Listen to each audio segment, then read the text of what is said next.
গরুর জন্য ঘাস কাটতে হবে, তাই তো আমি চলে আসলাম নালায়। আর এখন নালার মাঝখানে আমি চলে যাব। পুরো নালাতে এখন পানি জমে আছে, যেহেতু বর্ষার সিজন, তাই পুরো নালায় পানি তলিয়ে রয়েছে। আর সেখান থেকে পোজা বেঁধে ঘাস আনা সম্ভব না, তাই আমি বেলা নিয়েছি। আর এই বেলাত করেই আমি সবগুলো ঘাস আনবো। এখন আমি বেলাটা নিয়ে চলে যাচ্ছি সেই আমার ঘাসের কাছে। সেখানে গিয়ে আমি ঘাস কাটবো, তাই বেলাটা টেনে টেনে চলে আসলাম। পুরো আমি ঘাসের কাছাকাছি চলে আসলাম। আর এখন আমি ঘাস তুলবো বেলাতে। আর এই জমিতে আমি অনেকগুলো ঘাস রেখেছি গরুর জন্য, আগে থেকে রেখেছি। এখন এই ঘাসগুলো আমি ধুয়ে নিতেছি। একটা দিক দিয়ে সুবিধা হয়েছে যে পানি বেশি হওয়াতে সুবিধা হয়েছে, ঘাসগুলো একেবারে ধুয়ে পরিষ্কার করে তারপরে নেওয়া যায়।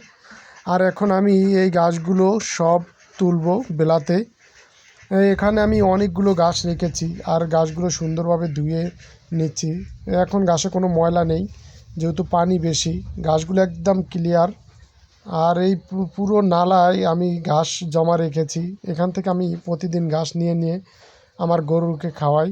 আর হঠাৎ করে আবার একটি জোক ধরে নিল, যেহেতু বর্ষা, জোক তো থাকবেই, এ কোনো ব্যাপার না। এখন ঘাস আমার কাটা শেষ। এখন ঘাসগুলো আমি আমার বাড়ির কাছে নিয়ে যাব টেনে। যেখান থেকে বেলাটা নিয়েছি আমি ঠিক সেখানেই ঘাসগুলো নিয়ে যাব।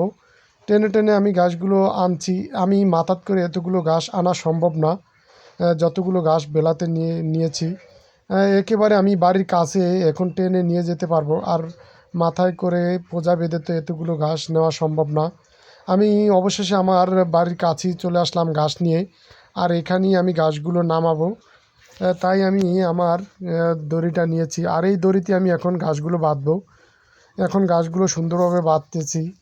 এই ঘাসগুলো বেঁধে তারপরে আমি আমার গরুর কাছে নিয়ে যাব। গরু যেখানে, সেখানে নিয়ে যাব। এখন ঘাসগুলো আমি বেঁধে তারপরে মাথায় করে নিতে হবে।